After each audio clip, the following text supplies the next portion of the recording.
That's day 5 in a row. It's like when that kid cuts his hair. You're going to do the Cunha dance? Yeah, or was it 21? No way. We're getting it sooner than that. I don't even care. The haters who just think we go on about him too much, just don't watch him like we do. He's a privilege, a pleasure. What a guy. How are we, fellow Reds? And welcome to this latest review of the match yesterday against Aston Villa with me, Spen and Chaz. As always, if you're subscribing, if you're following, thank you very much. If not, please hit that subscribe or follow button on whatever platform you're watching or listening on. It really helps, and also make sure you don't miss a thing about Manchester United. But Chaz, we're here. We're third. Big game, big result. How are you feeling? Third like that. Yeah, great. Obviously, I got my prediction nailed on, so happy about that. And yeah, I was kind of confident going into the game, and it didn't quite play out exactly how I thought. But yeah, really happy with the result. Didn't get a clean sheet, but yeah, 3 goals, some good goals. Yeah, very happy. And then great results over the weekend for us. So that third spot is looking pretty good right now. I couldn't agree more. We asked for a reaction from Carrick, and we'll get into all the details. It definitely wasn't a perfect performance, but it was much improved, and just most importantly, it just was a massive win. Yeah. And as you say, predictions almost nailed on. You had 3-1, and you had Sesko, Cunha, and Mbeumo and Rodgers, and you had a little bonus. You said 2 Bruno assists, didn't you? Yeah. So I just got obviously switch out on Mbeumo for Casemiro, and then Rodgers for who scored their goal again? It was Ross Barkley. Oh yeah, that was it. Yeah. Or was it Onana? Yeah, true. He claimed it, didn't he? Yeah. Afterwards, he's like, "It touched me." It's like, you little bastard. I completely forgot then. Yeah, but very good, very solid prediction from you. Yeah. Better prediction than I'm remembering actual scores, apparently. Did you have any money on it? Not on that, but from now on, I'm going to put a bet on every prediction. So, taking bet 365 to the cleaners. Based on that, you will. And I had 2-1, so I had Bruno, Cunha, and I thought Rodgers as well, but it wasn't. So I still went for the win, but it's not as good as you. And very happy with that result. And before we get into it, as always, line up first off. So Sesko bench for Ahmad. Yeah, I'm guessing he was thinking they've got some like less mobile centre backs with like Mings and stuff. So maybe just thinking like interchanging front three, kind of not really know who's going where and stuff like that. So I'm thinking that was probably the reasoning behind it. The rest of it was kind of as expected in terms of lineup, really. Yeah. I think it's one of them. When you look back now after a 3-1 win, there can be no complaints really, can there? But I always feel a little bit unsure. And I'll get into some of my thoughts later as well around obviously Sesko not starting, but he comes on and scores. So can't really complain, can you? And then Dalot and Shaw, obviously there was thoughts around whether Mazraoui would start and play, but went with Dalot and Shaw. Yeah. I think when Shaw's had a break, like a long one, like he had, I think it's the right amount of gains for him to keep putting in good performances. He's not the same Shaw he was when he first burst on the scene for the leg break, but he's still very solid, particularly kind of from a defensive perspective. Yeah, and I think we know as well with Dalot, he's mixed, isn't he, sometimes? But I thought he played pretty well today. He does a very good touch out of the sky that I've started to associate with him when he's got his back turned and the ball comes over his shoulder. He's done that a few times this season, and then same result, spoons it. I know. And then we spoke obviously in the preview about John McGinn, and of course he made it for our game. Yeah, like I kind of was a bit worried about him, but I don't think maybe obviously he's been out for a while. I know he came on Thursday night as well. But thankfully it wasn't the John McGinn who's kind of causing lots of problems, at least yesterday, which is good to see. Yeah, probably needs a few more games to get going, but interesting to see him with his number 6 on his back and playing as the number 10 on the right. Yeah. That was an odd one. Yeah. But I was a little bit worried when I saw him because we'd also kind of spoke about him in the preview, and I thought, has this got him scoring or having a worldie written all over it? But luckily we managed to keep him quiet, which is good. And then getting into some of the moments I thought we started pretty well comparatively to kind of our very slow performances against the last few opponents. I think it was better. Like if you're thinking like first half, like it was better than the previous few games, but not nearly, still not as good as it had been in those early games, basically. But I wasn't like really annoyed at half time saying, "Oh, like we're not at it." It was kind of like there's more energy there. There's better passing. It just wasn't quite clicking in the final third. But I wasn't as concerned as I had been in some of the previous games, kind of against Newcastle and Everton and things like that. So, yeah, better. But I think you can't necessarily expect the level of City and Arsenal every single game for full 90. So yeah, I wasn't. I think some fans were a lot more annoyed about the first half than I was, and kind of don't get me into Gary Neville again. But his his commentary at half time was made out like Villa played us off the park and they just didn't have the finishing touch. It's like they didn't. I think they had 2 shots in the whole bloody game or something like that. Or no shots on target in the first half. And he made out like we were played off the park. I was like, well, we made the better chances. We had the better saves. We didn't quite make everything click, but we were definitely doing a lot more. And I thought we were the better team in the first half. Maybe 0-0 was a fair result at half time, but we were definitely the better of the teams. Probably like a 6 out of 10 and a 5 out of 10 for the team. That's how I saw it anyway. No, I agree. You must have been watching a different game because obviously in games gone by previously, I've been very worried about our start, and we've mentioned it on this pod. But no, I didn't have that feeling in this game. I think there's room for improvement, definitely, and it didn't blow me away. We've been better, but I'll take it. We even got a rare Luke Shaw run down the left, which was nice to see. He's not done that enough for me this season. Well, that's what I was saying. Obviously, a few minutes ago, I was like, he's not that kind of marauding left wing back or wing back that he used to be, getting crosses in, but there was a bit of a blast from the past there, which was nice to see because he has. I would say he's got a better cross, for example, than Dallo, and if he can get in those positions, he just doesn't do it hardly ever anymore. But I think it's part of accepting that that's him now. But it was nice to see, right? Yeah, definitely. And not loads of fantastic moments really in the first half, but I got to ask, what was that free kick about from Aston Villa where they took about 5 minutes to decide what they were going to do and then completely messed it up? And they have their long-haired set piece coach sat on the bench, don't they? And you can't be proud of that one. No, I think there's been loads of stats recently on teams taking how long they take for like corners and free kicks, and that was a long one, and they messed it up good stuff. So it was always nice to see. Just chatting with each other, being like, should we do this? Should we do that? And I was like, just get on with it. I can't believe they were allowed to take so long, really. Well, you wonder, it was that. I sometimes wonder, is that part of the plan? You remember like that Pires and Omri penalty, which obviously they messed up as well, but like chatting away and like, oh, take longer and frustrate them and then do a quick one. And then they took it and it was a mess, basically. Completely messed it up. And then we did have a chance with, to be fair, I thought Cunha, we'll get into him a lot more as well, but he put in some very good crosses, but he had that. I mean, Ahmad going through the middle. Great cross in. Yeah. And then Mings is all over him, I thought. Maybe I'm just being biased, but... Like, I don't get how, like, some of the stuff that Arsenal have got away with and have been doing and things like that, and penalties they've had and won. Like, he's pulling his shirt. Like, and then, again, the commentary, Gary's like, oh, it's not enough for me. It's like, it's a foul. Like, he's literally grabbing his shirt and he pulled him. So why is it not a foul? There's just no consistency, is there? That's the frustrating thing. But and I don't know why it has to be totally like different in the box compared to around the pitch, because they give all sorts everywhere else, but just there, no, apparently. That was a mad one. And then that was one thing on the.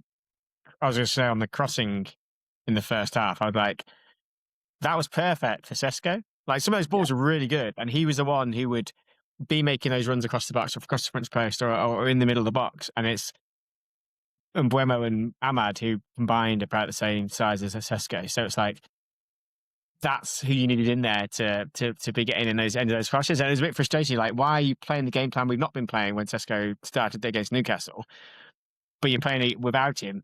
So that was a bit annoying. Like, why was that happening? What was the game plan there or the tactic? Honestly, I was going to say exactly that. I kind of noted it down in my kind of improvement ideas or negatives. It's almost understand if we don't start Sesko, but then we kind of still felt like we were playing as if he was on the pitch because Yeah, exactly. Yeah. look, we've basically, don't get me wrong, we've obviously got some very good headers of the ball, but they're not always in those positions when we're actually Yeah. in open play. So you've got people like Mbeumo and Ahmad running through. And to be fair, Yeah. obviously Ahmad had a couple of headers, but Yeah, my header was yeah, decent. it's just not what you expect. And like you said, just Dalot putting a cross and he just went to a good cross as well. It just went to absolutely no Really one. good cross, And yeah. Sesko would be rubbing his hands for something like that. Yeah. He just put it perfectly in that sort of danger zone between the two defenders inside the 6-yard box, but not close to the keeper. It was like begging for a Sesko nut on there, wasn't it? It was. He must have been sat on the bench thinking, get me on, get me on. Yeah, he definitely did that, didn't he, on the bench? Yeah, yeah. I was doing that. that. So. Yeah. Same. But like you say, it was a very good header from Ahmad on the, was like 20th minute, and a good save from Martinez, to be fair, down to his Really right. good save, yeah. Yeah, very good save. Like really strong hand on it. Like you see a lot of keepers probably would have maybe palmed that into the net. You can't really blame Ahmad. It was like a really good header going in the right in the corner. Maybe just needed a bit more power on it. But yeah. Maguire assisting Ahmad as well with a clever nod back. Yeah.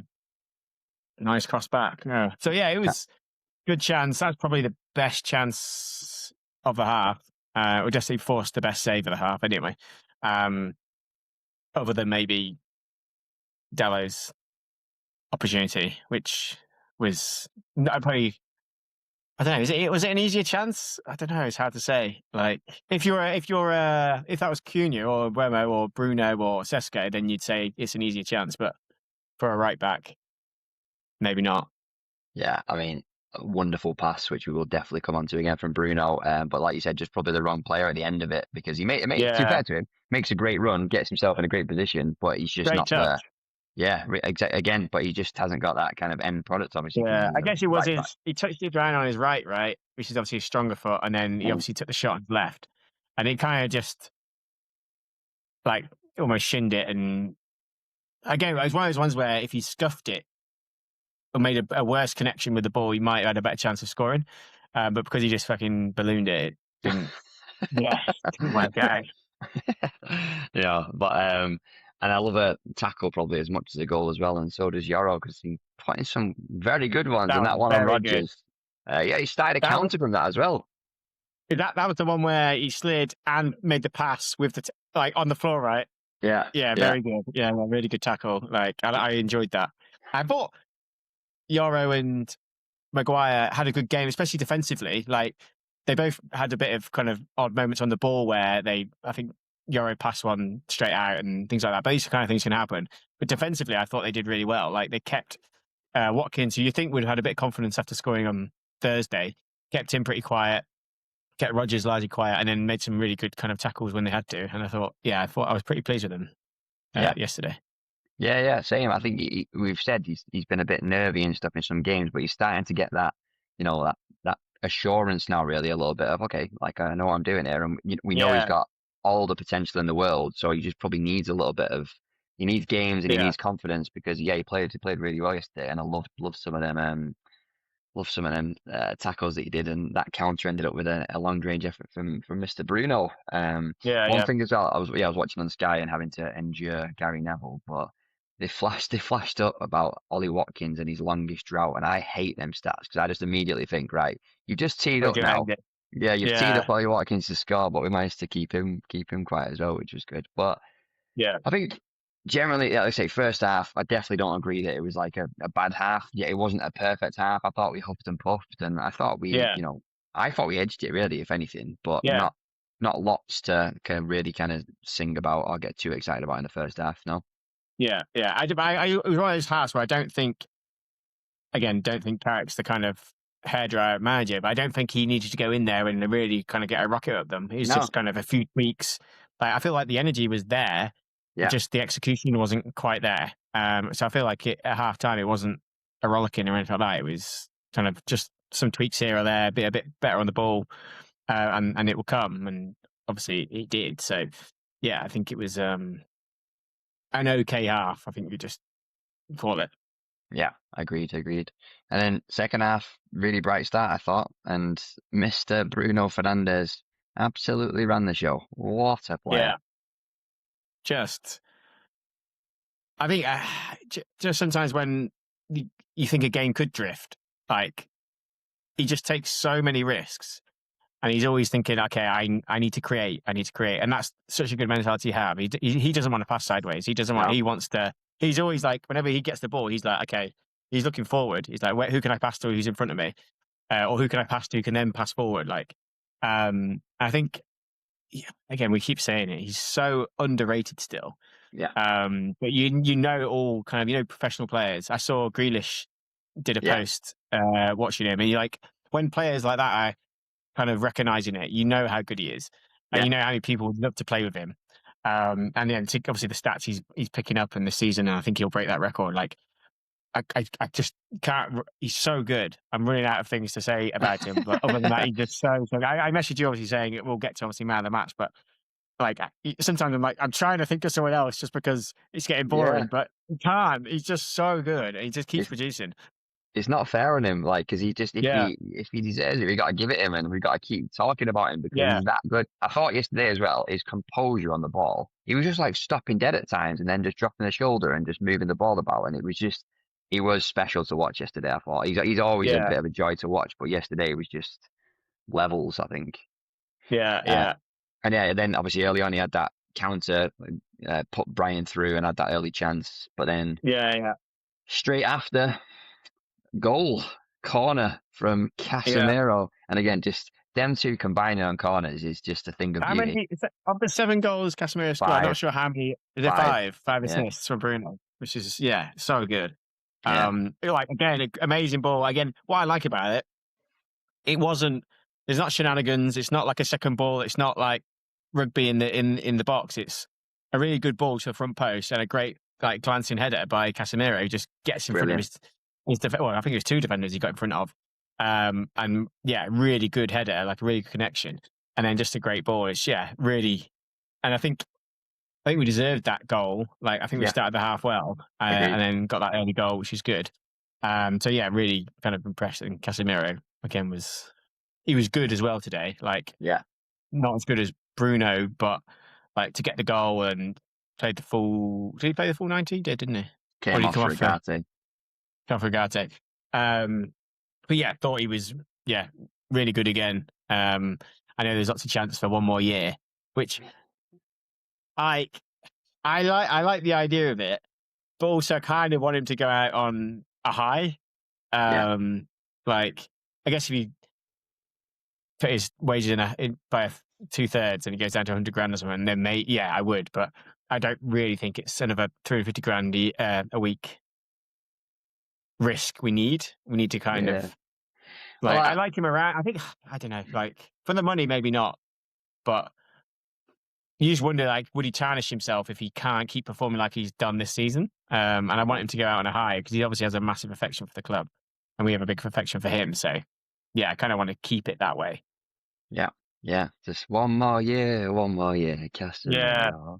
To be honest, very good. I think I'm with you in terms of it would be amazing just to him to leave with us wanting more because it's great for him. It's just a nice way of him going. Obviously, he's expensive. I think just a little bit that I thought about is how good would it be to have him with a bit of an overlap of his replacement. You know what I mean? True. Say it's like an Anderson or someone else, like just to have that Casemiro about the place, still probably playing at times and still, showing hopefully a very good signing. What he's got in his locker. That's the only thing that's in my mind a little bit, but it's he's an expensive guy to keep around, isn't he? And I would like to see him end on a high. I absolutely loved when he was just grabbing his badge and just like pointing at it. I don't know what he was getting at, but he kind of kept pointing and then he kept like pointing into his head as well. And almost like it was like to me, he came across as like, we're Man United, like remember that. I was just sat there buzzing. Saying, I'm thinking about staying. That's maybe that. But absolutely loved it, and I just loved the passion from him. And I think, I genuinely think he loves the club. Obviously, he's had such a long time at Real Madrid, and obviously that's going to always have a place in his heart. But I do think it's like he's got love for us as well. Maybe not to the same level because he's not had the same amount of time, but United does have a bit of a weird thing, doesn't it, on players? He seems to get them early. Yeah. Like, and at the end of the day, he still won 2 trophies here. Like, people are writing off him as a flop because he's expensive. But like, if you can take the price out of it, he's actually had a really good spell here. Yeah. Much better than some of our other midfield signings, like bloody Schneiderlin and all these kinds of people. Like, Jamba. I know he's been expensive, but that's not his fault. Yeah. Like, I would say he's been a success. Like, yeah, definitely. As a signing. Yeah. Like, and I think some people were saying he's not because of his price tag, but like, sometimes you put the money to the side, he's been really good. And he's shown up at the right times. He obviously scored in the League Cup final against Newcastle, and so yeah, I think he's a legend. Love him. Do you remember how good he was in his first year? He was unbelievable. Yeah, and he's back at similar levels this year, right? Not quite. Yeah. He's not quite as mobile as he was, but he's still kind of making such big impacts on games. Yeah. Whether it be like a last minute tackle or popping up with 7 goals, like. Yeah, exactly. They're all been important goals as well. Yeah. Yeah, exactly. But then back to some of the moments as well. Then there was a nonsense pass from Ahmad that led to a free kick, and to be fair, Mings should be scoring from that, I think. Yeah, definitely. Like, I was watching the replay, and I was like, it didn't show the replay enough to see who. Cause I was like, was it Ahmad who messed that up? And then they kept showing the foul, and I was like, who messed that up? Because I was trying to remember, because it was a bad pass. And yeah, they should have scored basically. Yeah, definitely. And then on 60 minutes, Abraham and Bailey came on for Watkins and McGinn. So I was happy that McGinn had gone off because obviously we had spoken about him. And then I was obviously happy that Watkins had gone off because of that blooming stat and just didn't want him to break it. So that was good. And then we had that Dello looping header, which ended up actually coming off his shoulder again in a good position, but just not got the end product. Like, it needs to go like finishing school with someone for in the summer period. Obviously, he's playing for Portugal, but just have a couple of sessions with Ronaldo, just practice your finishing, mate. Because if he there's a few times this season where he's had like one-on-ones, he's had headers. He had that one in the first half. He probably could have like 7-8 goals like Casemiro if he just had a bit more composure with that final finish. Easy. And he's got people around him to learn from, so he just needs to get his shooting boots on, basically. Yeah, you can't knock him for the positions he's getting into, and if he could add a few more goals to his game, that would be really important. And that's it. That's title winning stuff, that Chaz, when you're right back to getting goals. Like, Oh, calm down. And then, to be fair, I thought this is why I didn't really agree with Gavin Neville or anyone who's not really back. Lannon's had really nothing to do from what I kind of saw, apart from this Onana chance, which was really kind of close range, and he made a good save getting down to that. He was pretty much untested for most of the game, right? Yeah. Other than obviously the goal, which couldn't really do much about it. Yeah. And that chance, like, I can't even remember any like long distance shots they had. I think we really kept them like, we stifled their chances and their creativity really well. I think that's a bit of what we've done in most games. We're giving away, like Amarin, we gave away a lot more chances, like XG against us. We obviously conceded a lot of goals quite often. Ten Hag was mental, with like 28 shots a game. And I think that's what this system's doing with Carrick, is it's really kind of shored us up defensively pretty well in terms of what we give away. Like, I know we conceded goals against like Arsenal, we conceded 2 and things like that. But on the whole, I think we've been much better defensively, and that's mainly down to giving away a lot less kind of high value chances. And this was one of those games, big time.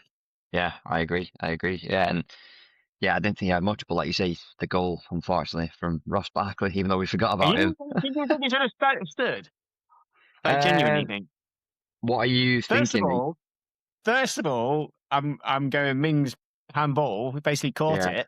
They didn't show that again, so I don't know if that actually happened. In my head, he basically caught it and ran with it, like a basketball player.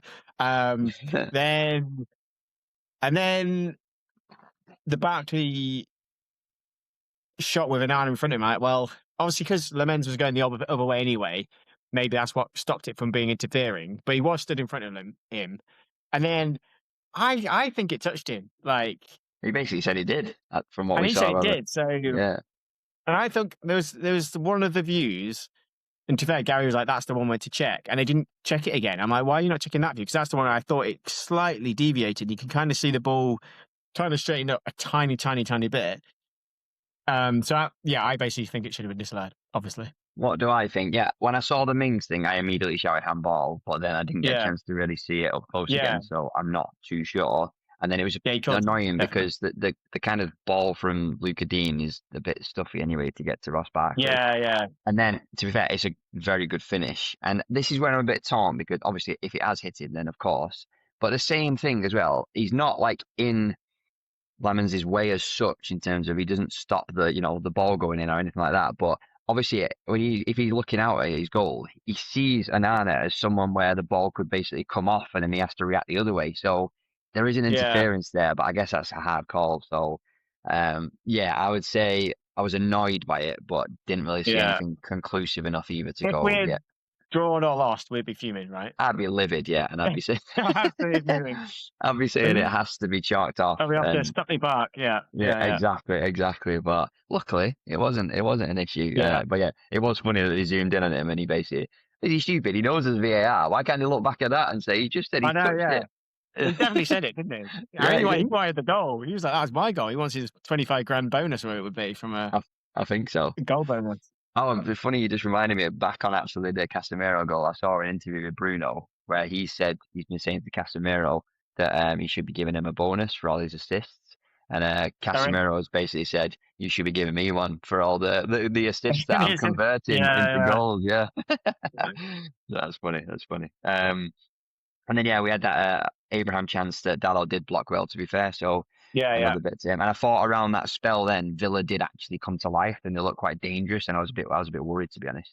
Well, I thought after our goal, and for like 5-10 minutes after their equaliser, maybe 5 minutes, I think they were more in the game. I was a little bit worried that things weren't quite they were dominating the ball more. Again, they weren't, like we said already, they weren't creating lots of chances. They just had a lot more possession and looked a bit more dangerous, a bit more energy, which you'd expect after kind of going down and then getting an equaliser. They had a bit behind them. I was a little bit worried. But this happens in games, right? You have spells of 5-10 minutes where the other team gets like a bit more energy and a bit more possession, but didn't think necessarily we would go on to lose. He just had a slight worry that we weren't getting on the ball. We got a bit sloppy for a bit of time. We didn't have as many attacks kind of going forward, and then obviously Bruno does his thing. Magic man, Bruno Fernandes. That is unbelievable. That pass first time. Obviously, to be fair, Brian makes a good movement to almost like look like he's the player. And then the run that Cunha does, obviously. When I was watching it, I was like, I should have given it to Casemiro. Should have given it to Brian. But obviously, I'm not a world-class footballer, so what do I know?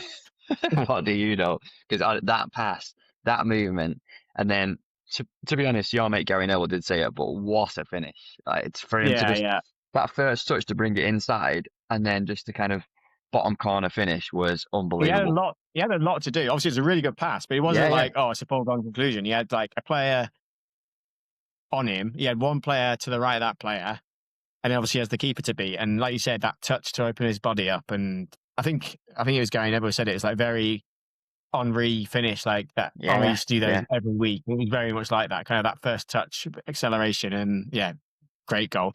One thing I remember, I don't know if Villa fans are annoyed about it or not, but because obviously it was a counter-attack from them, and then we countered their counter-attack, and Yoro takes one of their players out. And he gets a yellow card for it. But obviously the ref played the advantage, and then the advantage, they messed up their attack, so they got their advantage, but then we scored through it. So I was like, if I was a Villa fan, I don't know if they were annoyed at it, but I would have been a bit annoyed because there was a foul there. But then they would have been annoyed if we had cancelled that counter-attack because of that, because they did have a lot of space to run into. We just kind of stopped the attack. I did note that as well.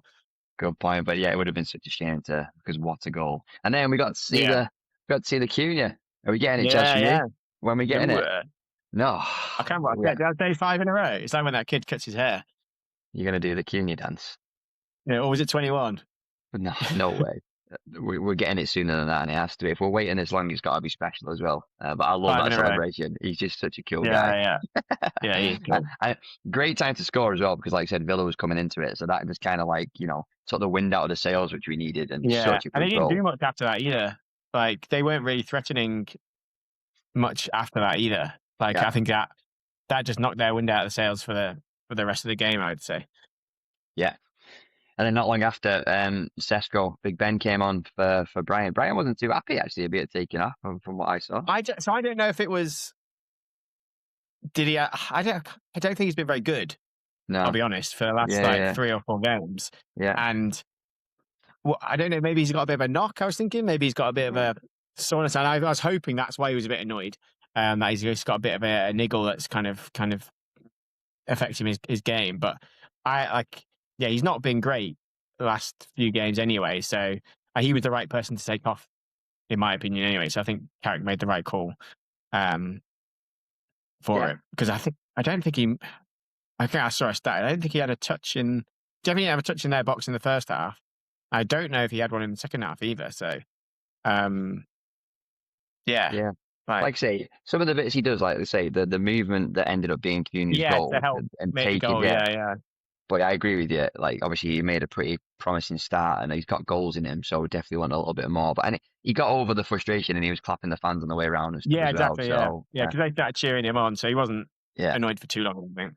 And then he can't be complaining too much because Big Ben does come on and gets another goal. Chaz, he is a goal scorer. I love that goal because it's very, into him off the, their player, turn, shoot. What I liked about it was I think he could have been annoyed that he didn't get the pass from Cunha at the start, and then it deflected. He could have given up, but he didn't give up. He kind of fought back, tracked back in, and then had that kind of first time shot. So like you said, it was a really good, like, proper striker's instincts type of goal, not giving up when the initial chance was missed.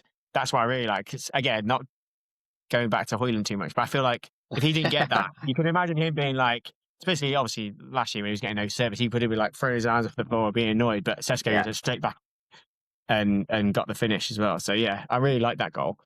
Yeah, and to be fair, shout out to Cunha again because he was proper instrumental in that in terms of beating his man. He's doing that really well at the minute, like beating players, and obviously he put a ball in which kind of came back out and then got put back in from the Villa defender. Yeah. And I just loved that Sesko was just like, I'm having this. He's he's got that mentality where he's like, I'm just getting the ball in the net no matter what. You know what I mean? I'm scoring. Did you think? I can't remember it was after the game, but I think Cunha was getting a bit of stick in terms of his overall game. And I thought he's never going to be a player who constantly dominates for a whole match and shows up. But I think you said it the other week. It's like he has the moments, and that's what he's done twice a day. Like, he scored that worldie, and then he's created that goal. And even if he drifts for 10 minutes, you don't see him. He has those moments where he switches on, and that's why you keep him on, and that's why you bring him on. Whichever way around it is, because he just creates these moments. So I think, I can't remember who it was, but he was getting a bit of stick. Maybe it was Gaza, I can't remember, but like, get a bit of stick. He's kind of saying drifting the game, but I think you let him drift because you know he's going to have these moments. So I think that he's one of these kind of players who you want. He's not like these players who needs to be in a system playing the same way over and over, like a Pep style player. He's not a Pep player. He's a United player, and that's what I like about him. Great time. Like, I definitely asked some questions earlier on to be like, can he do more? And I'm stopping that now, Chaz, because I'm just going to enjoy him. Yeah. I'm just going to enjoy Maybe him. Can't remember if you or Gary. You're so similar. I'm very similar. I definitely wasn't. I thought he was having a very good game yesterday. Like I say, it's not for 90 minutes, but he's just so impactful, and I just love his mentality and what he's about. So yeah, not for me. But yeah, good goal. We got to see the Cesko celebration, which I love as well. And then maybe, Chaz, one for you instead of the Cunha one, the Carrick dance celebration. Did you see that? I remember. They did a little bit of a dad dance in the middle. It was wonderful. We might have to get you doing that instead. That's my style. The old dad dance. It was a little bit Alan Pardew, to be honest. But it's the one time that Michael Carrick's not looked that cool. But I actually enjoyed it. I enjoyed seeing it. So yeah, one of these dances is definitely coming as some kind of forfeit or something for you. And then got to shout out that actually when Ben went through on goal and did the worst finish of all Yeah. time. Like, That's like you going through on goal. Bruno was like, nailed it. 3 assists. Absolutely smashed it. And then, Yeah. Ben's shot was woeful. Yeah. When he's through with his pace and stuff as well, and he had Ahmad running, so he could have played a ball, but not only did he not pass it, it was the worst finish I've ever seen. But like you said, we've got to call it out. Another ridiculous pass from Bruno Fernandes, which is unbelievable. But I was like, because I was one of the chances were like, oh no, but he doesn't need to pass to Ahmad here, all good. And then that shot was, it was like me it's like me through on goal against Villa. Yeah, really was. With your wrong shoes on, shoes on the wrong feet, I think. And obviously, Casa, we mentioned it, but Casemiro went off. Agati came on. Yeah, he had a pretty decent spell, Agati, I thought, when he came on. He was pretty tidy. Yeah, like, I think to be fair to him, in all the last 5 games when he's come on, whatever it is, he's actually been decent. Since Carrick's come in, I don't think he's come on and really dropped the performance levels. He's not made an impact in terms of, okay, I'm going to change the game, but he's not made the game worse, which I think he was doing under Emery. Because I think he used to take off Casemiro pretty much dead on 60, 65 minutes every game, and then you would see a massive drop off. Now I'm thinking because it's a midfield 3, I don't think he's exposed because he's not expected to do as much. So I think the system, I still don't think he's a long-term United player, but he doesn't negatively impact us like he was doing before. Yeah. But I think he's gone in the summer, isn't he? I think. Oh, yeah. Yeah. And then we got so comfortable. Yeah, he will. And then we got so comfortable. We were Ole into every pass, which I've not heard for a little while. Yeah. Which is good. Nice to see. Until we nearly then conceded. I don't know how Villa didn't score that. I think 3 of them could have scored it, and I don't know how any of them didn't.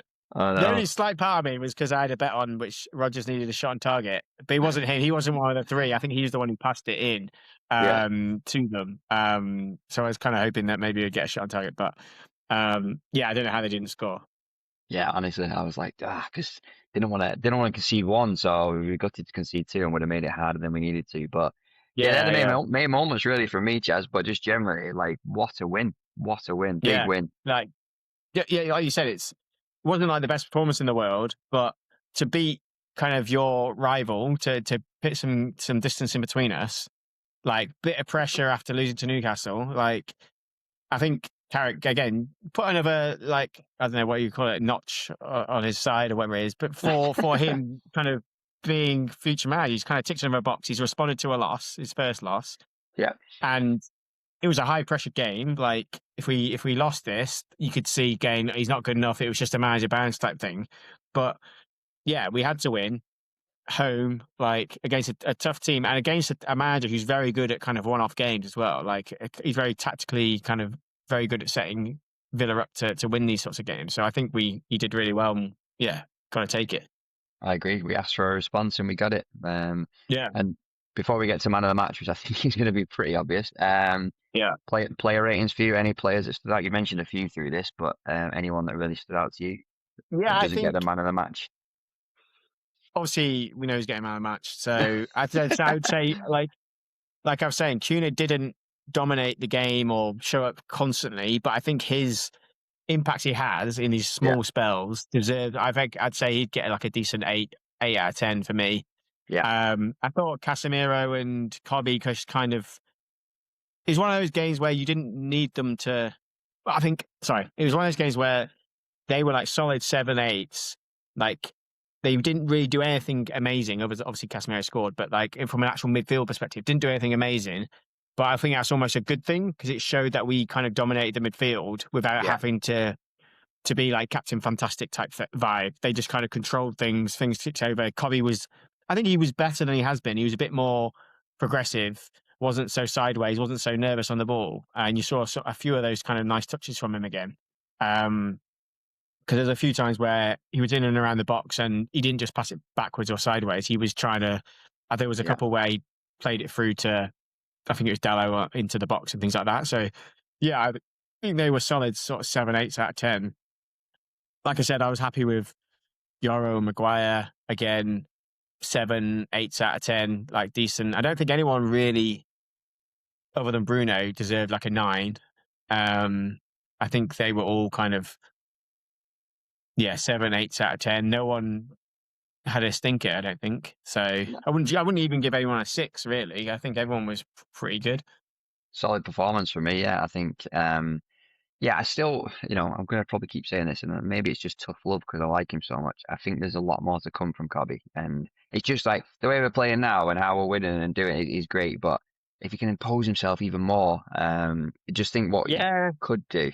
Maybe I'm asking too much in the system. Yeah, I think you're asking too much. I don't think he needs to. I think you basically just need to be getting the ball to your players, like your Cunhas, like your Brunos. I don't know if we're expecting too much from him. I think he's just doing what he needs to be doing at the moment, at this time. But I do think he has the ability to develop those skills, and he's showing them in flashes in games. Yeah. But at the moment, I just think maybe he's not being asked to do that. And we love him so much that maybe we're expecting too much of him at this current point. That's fair. I'll take it. Just because I love the man and just want to see him unleashed. So maybe it is. Yeah. Yeah, and I agree with you. I thought Cunha was really good. And I don't think we need a drum roll, do we, Chaz? But man of the match for you. Yeah, go Dallo. Obviously Bruno, had to be Bruno. Could have had at least. Well, Sesko could have been another assist. Even the Dallo one could have been another assist. So he could have had 4 in that game. But yeah, unbelievable. Also, just that Cunha pass. It's so hard to do, but he makes it look easy, like it's an easy pass. But it wasn't. It was like a first time pass through, perfectly weighted. Yeah, in perfect placement. It was passed in the only place it could have been passed to make that chance, and he makes that easy all the time. It's not like. I think Grealish got 5 assists in the first few games, but some of them was literally just him passing to someone and scored a screamer. He's not getting easy kind of assist. He's not like assist padding. It's really good passes. His cross is really good for from the corner. He's just ridiculous.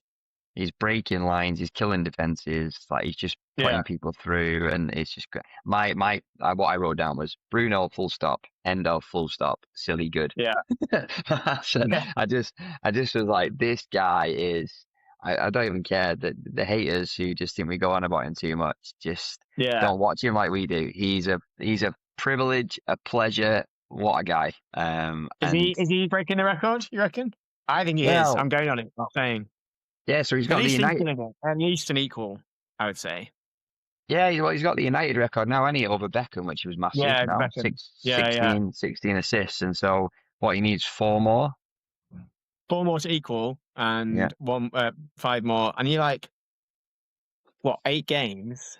I think at the moment, I think he's on track to equal it. I think roughly on what his stats are, but also his stats are him playing a defensive midfield for the first half of the season. So I think his actual stats are showing that he probably will beat it because now he's playing in the right position. He's just kind of doing what he does. The only thing that might stop him is that he might score a couple of goals and stop him from getting the assists. That's the only thing I think will stop him from breaking the record. He's going to get close. Carrick played it down and kind of just said, it's more about United and us getting a win. But he also kind of said, look, if he's getting it, that he means that we're scoring. So exactly. Yeah, just carry on. Just keep doing what you're doing. And a few more Bruno Casemiro combinations would be fantastic. Yeah, very nice. Yeah. Thoughts on Villa generally? It's kind of. I think they played some nice stuff, and in that spell where they kind of came in the game a bit, they look quite decent. They're good on the ball. They've got pace. They're missing a lot of decent players as well. I think we've mentioned it to each other before, but Tielemans, I think he's a really good player. Yeah. And he was one of those ones when they went down. I think we should have got him if he was unavailable on a free, I thought we should have got him. Yeah.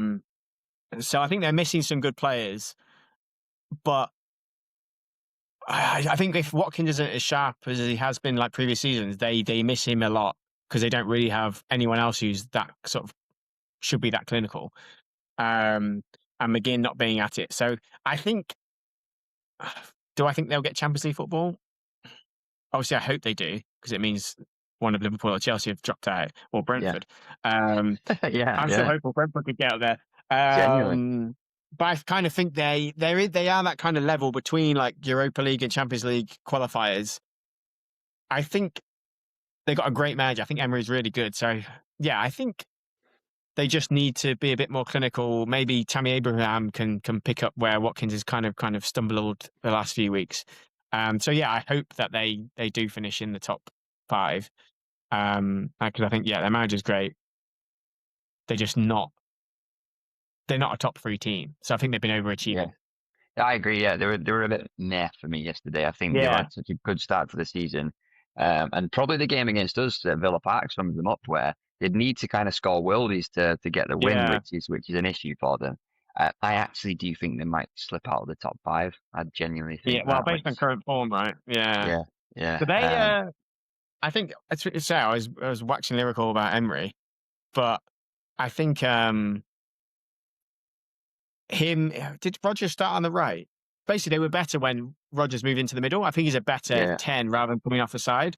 So I think if they get him playing in the middle and then McGinn maybe goes in off the wing, I think they're a better team. So maybe now McGinn's back, Rodgers can play that 10 role, and I think they'll do more. So I'm pretty sure when he played and scored those 2 worldies against us, I think he was playing in the 10 role in that game. I think they're a better team when he plays there. So yeah, I think like you said, he's probably going to slip out, but they could. I think it gets to this point where maybe they should just concentrate on winning the Europa League. Yeah. And getting Champions League that way, because I think I don't know how many decent teams are left, but they got a good 1-0 win against Lille away. I think they were away. So yeah, and maybe that's their best bet for Champions League football. And he's Europa League special, Europe, yeah, exactly. So he can work his magic. But yeah, I think I agree with you on the Villa stuff. I just noted down Rodgers because he is a player. Like just some lovely little touches in the middle of the park and stuff as well. And he's just a classy player. And he's definitely someone I would very much welcome to Man United if we had the opportunity. But I could maybe see him moving on. But yeah, very good to make a statement against them. There was obviously talk of Villa in the title at one point, wasn't there? And it's mad to think how far we've come back. You know, I think were we 10 points behind them at one point? It's 11, crazy. I think it was. Was it 11 points behind? Yeah. So yeah, we've done amazing to turn that around. And then summing it up, we've spoken about a lot of positives and things as well. Obviously, 16 assists for Bruno, which is great. Sesko coming off the bench and scoring again is just a good thing. You know what I mean? It just shows what he's about and the mentality. I mentioned kind of improvements or negatives for me, which is still when Sesko doesn't play, like how we're playing doesn't make a lot of sense all the time if there's going to be crosses. And then sometimes it does become clear to me that we have recruited for a different system. I absolutely love Cunha and Mbeumo, but with Sesko not playing and Ama coming on, it does sometimes look like we're missing maybe a piece. I don't know. What do you think? Yeah, I think we basically just need another like left winger, really, right? With an actual winger who can whip the balls in if Sesko's starts. And I think, I think that's it, really. Like we just need that. I think that's the missing piece for me. And I think also, I don't know if you agree, but maybe Cunha can be that. Obviously, he's nowhere near Bruno level, but maybe he can be that kind of future number 10 role. And then whoever this left winger is, whether it's Ballon d'Or or not, because he could become that player. But obviously, he got injured at the worst time. But maybe that's that position that we need someone, because you can't have both your wingers cutting in all the time like Brian and Cunha want to do, because then you just lack that width and they just know what you're going to do. So I think you can have one of them doing that all the time, but I think you need the other side, whoever it is, whichever side it is, doing more, getting to that byline and whipping that balls in, which we did do a bit more today. And I think maybe Cunha can do that more than Brian can for Sesko to get on the end of it, basically. Yeah. You make a good point. I'm actually quite excited about Dorgu coming back as well, because I think he gives us something. Forget about him, yeah. Very good player. You forget you've got the best left winger in the world injured, so Ballon Dorgu. But no, only positive really, because just a massive win, and so happy to get that and see that response from Carrick. And not only was it a great result for United, but just what a weekend for us result-wise. Almost perfect. So let's start with Liverpool 1, Tottenham Hotspur 1. Yeah, love it. Like eight games now, they've dropped points post 90 minutes. I watched a bit of the game. I didn't watch all of it, but from what I read afterwards, like they huffed and puffed and were pretty pants the whole time, and like Spurs deserved that draw. And to say like that, like Spurs are rubbish. So like Liverpool must have been pretty bad. I don't know if you watched the whole game. I watched more of the first sort of 60 minutes of it, and I thought they were bang average. Well, I was in the pub, so I was a little bit distracted. But I think I was watching it, and I just went into it thinking this is going to be an absolute. I thought this could be the end of Tudor. I thought it was going to be ridiculous. And then just as it went on and on, I said to my mate, I was like, "Could this happen?" And then for it to be Richarlison as well, because they hate him, don't they? Everton. Also, I didn't understand why Etikite. He's basically been their best player this season, along with Szoboszlai, whatever his name is. So I don't know why they didn't start him. So obviously, Slot's one of the best managers in history. After last year, and he brought them on. He's top 2.0. Which is pretty accurate now because Klopp only won one title. So like, it was a weird one, but I'm here for it. And if they don't get Champions League, oh my God, it will be absolutely brilliant, incredible.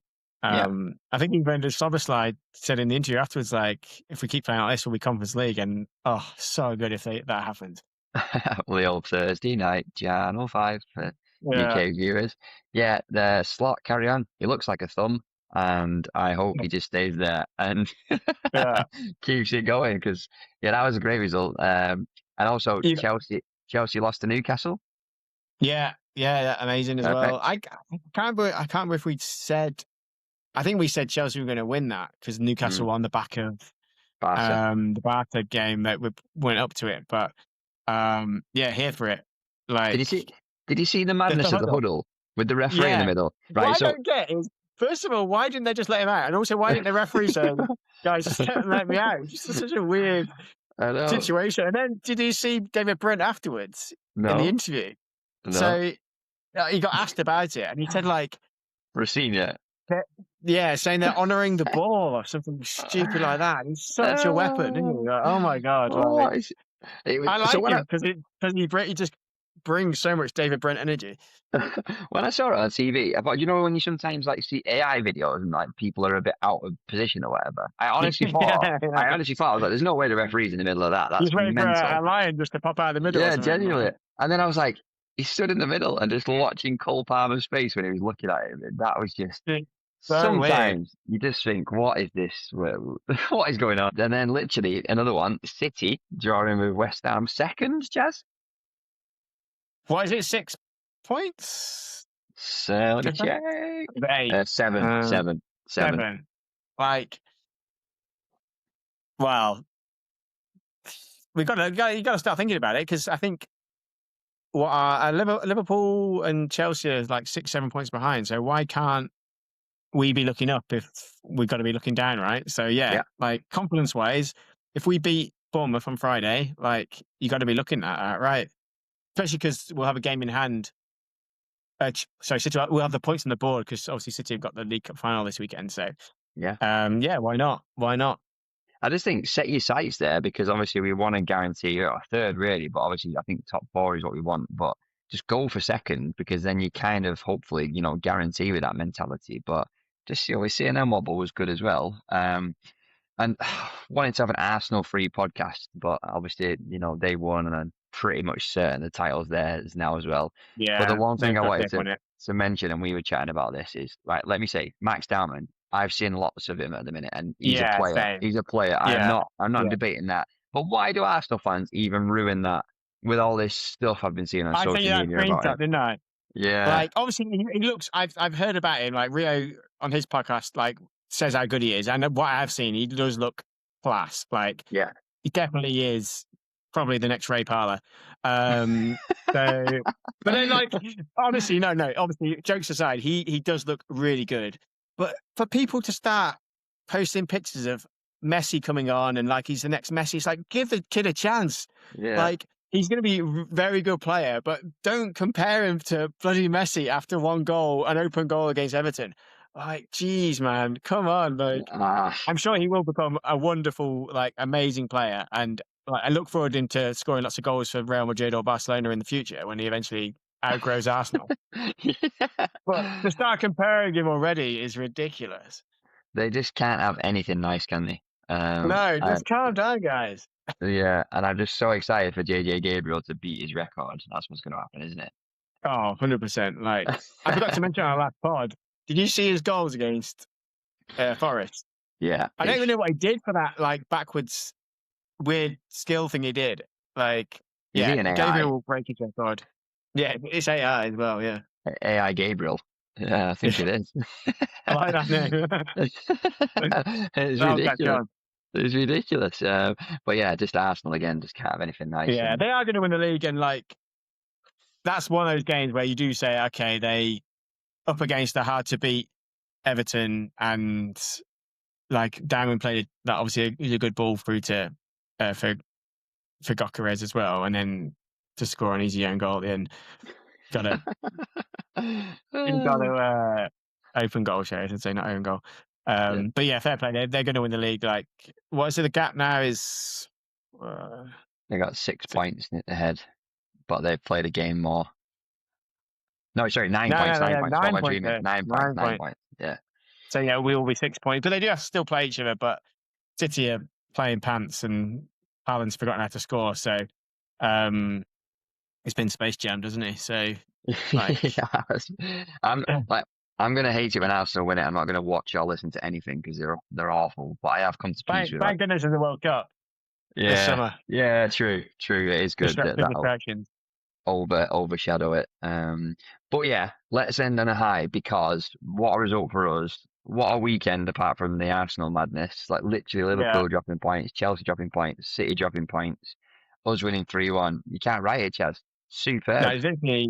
Yeah, the perfect weekend for us, and the for the battle we're in, like, ideal, like, weekend. And yeah, big game on Friday, not just because we need to win, but because we've got 23 days before we play again. So I can't go into that having a loss. So I'm excited. Gonna have to, like, I think I can't remember what the stat is, but I think it's like there's 1 or 2 games in 46 days or something like that. I think we're going into that period now. So I don't know what this podcast is going to be talking about, but we'll think of something. Yeah, let us know in the comments if what we should discuss. I'm gonna have to, like, talk to my wife and do stuff with my wife and things like that in that break. Yeah, sounds awful. You're on a holiday. But yeah, we'll be following up later this week with a preview of that game on Friday. Yeah. But let's leave it there for now. Very, very good weekend for Man United. But what do you guys think? Let us know. As always, add your comments. Please like this, subscribe, follow on all your platforms. And as always, just want to say a massive thank you for watching, and we will see you in the next one.